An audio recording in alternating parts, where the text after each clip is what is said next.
Good afternoon, everyone. Thank you for joining me today. My name is Savannah Swaysland. I'm the owner-operator of Grape Savvy Wine Tours and the new host of Savvy Sips.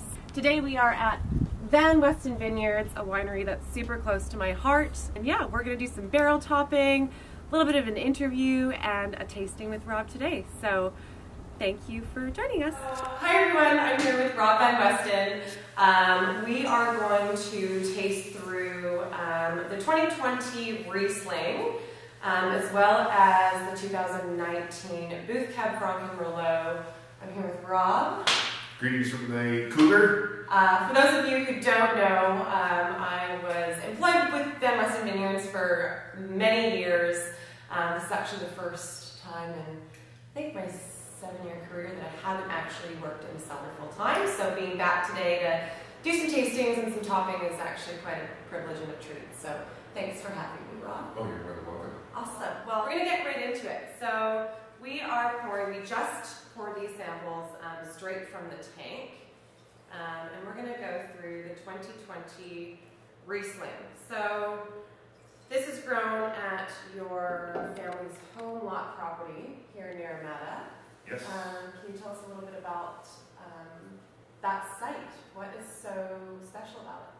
Well, it's actually the first piece of my land my dad bought back in '72 from Phil Workman, the guy he worked with, and it was planted cherries, and slowly as I got into wine, and in 1999 when the apple industry started heading down the toilet, we planted grapes there. It's been a fun little project. We got a gold medal at the Lieutenant Governor's Awards a couple years ago for it. Very first vintage that was produced, which was pretty special. Yes, for sure. Yeah. And it's just super balanced. This ferments for at least a couple months. It was till late December this year, but we've had it ferment into February before previous vintages.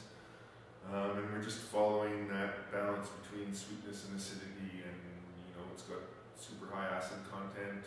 We're around about 10 grams per liter, and we try and balance it with 17, 18 grams of residual sugar just to make a beautiful balanced Riesling.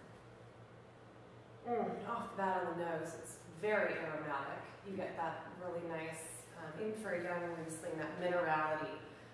One great thing about the specific terroir of this location of these grapes is the aspect of the slope, which has phenomenal drainage.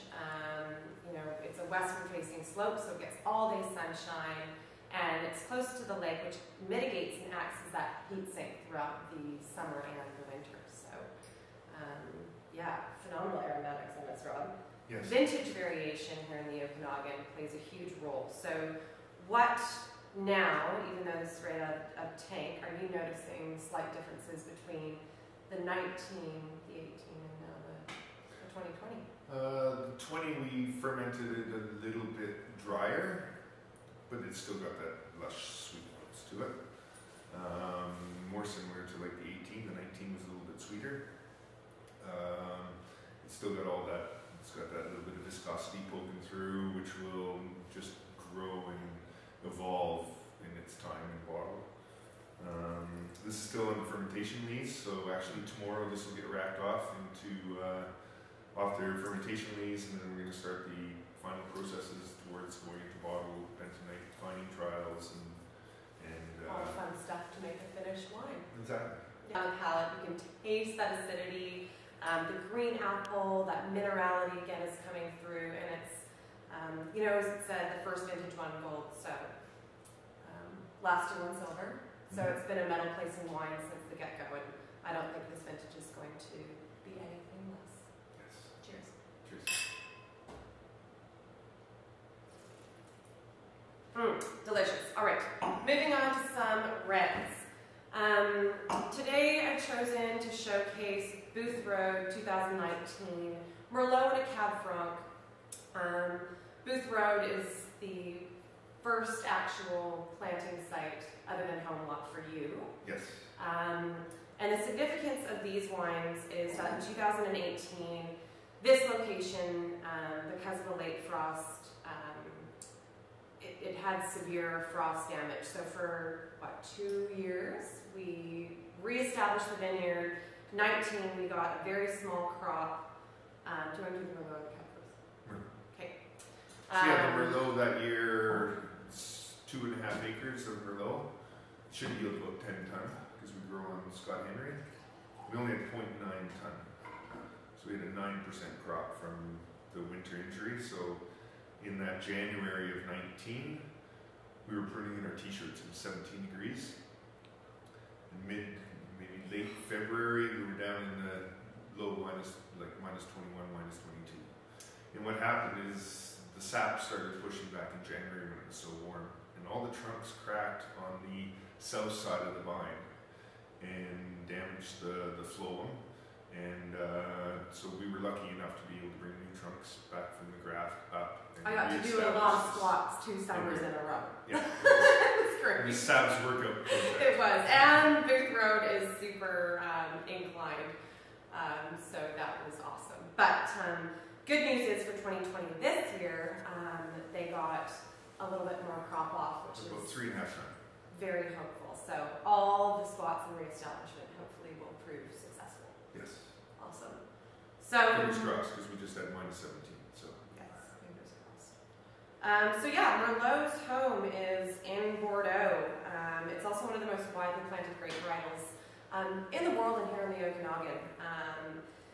Rob ages his wine in 100% French oak for up to 24 months. Yeah, about 21 months on average. Yeah, really exciting things to come. It tastes fabulous. There's that structured tannin, balanced acidity, super fruit forward. And again, the use of the combination of new and neutral oak barrels, you get that really nice integrated oak rather than overwhelming on the nose and palate. So, always a great job. And the fact that I actually got to make these wines too. Delicious. All right, moving to the Cab Franc, which is definitely my favorite, and I think most understated varietal of the Naramata bench. We won a platinum for the 2016 Cabernet Franc, Yes. which was a really awesome award, the Lieutenant Governor's Awards. Yeah, this, compared to the Merlot, definitely has a lot more of that brambly fruit. For Cabernet Franc, it actually doesn't have those green pyrazine notes that are coming through. This is very fruit forward. It's got that lovely tannin structure as well. And yeah, I think that extra little time in oak and some bottle aging is going to make this a phenomenal wine. Yeah, our Cab Franc, we thin it 3 times. So before cherry season in mid to late June, we will remove half the fruit off the bottom cordon, because like I said, it's on Scott Henry. In August, once we get to Vraise and we see that purple, if the vine is purple, we can carry a little bit more crop load, but we will, if the vine is green, we'll take half of the fruit off again. And we're as meticulous as taking off any of the shoulders on the fruit as well. So we're, growing for quality, not quantity, and it really shows in the style and I think depth of these wines. So it's all about growing wine, right? I don't have a 4-year knowledge degree. I don't have any fancy scarves in my closet. I grow wine, and it just makes it so simple to babysit the wines here in the shed that the wines make themselves. So. And as a young, I guess, prodigy, thank you, in this industry, learning from Rob has been phenomenal because I got to have that whole bud to bottle mentality, which a lot of people don't really get when working for larger wineries. They here produce 2,500 cases a year of, phenomenally grown wines, and it's all about the quality. And the more time you spend in the vineyard, the less time you spend in the winery. So, exactly. yes, thank you for teaching me and allowing me to grow and following your footsteps. And I'm making a little bit of voluptuous here. Perfect. making great wine. So it's about 2/3, 1/3. Perfect. Well, on that note, cheers, Rob. Thank you for joining me, allowing us to have a little bit more insight about the phenomenal wines that are coming out of this shed. So cheers.